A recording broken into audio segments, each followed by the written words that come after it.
Welcome back. It's that time of the week. We go inside the huddle, and we're going to ask Thad some questions. The Bills coming off a big primetime win against the Jets, hoping to take another one this weekend. But that wasn't even the biggest headline. Before we go through all the questions that we have for Thad, we're going to check things out over at Orchard Park. So give us the gist of what's going on out there, Thad.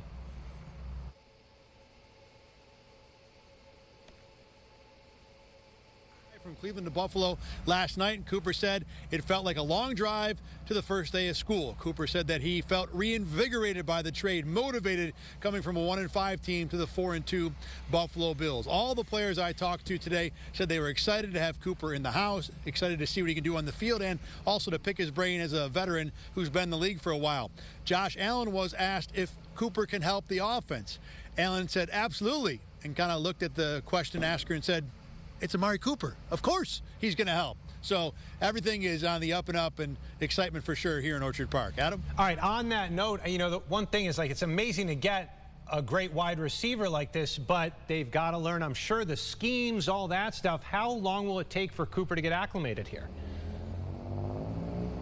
You know, as it turns out, it might take longer than you'd expect. Brandon Beane said that receiver is probably the toughest position to onboard in the middle of the season. There's so much terminology and checks and things you've got to learn between you and the quarterback, not just pass patterns. It also is on the other receivers in the room to figure out how their roles will adjust with a new big number one in the receiver on this team. So it might be a little while. Now, Sean McDermott said officially he's not sure if Cooper will play. Apparently, Brandon Beane on the Pat McAfee show said that Cooper would play a little bit this weekend. Cooper's a pretty smart, cerebral guy, so if anybody can do it, it is Amari Cooper. All right, we have a question from X-user Matthew Drucker. Is the Amari Cooper trade the only one the Bills are expected to make?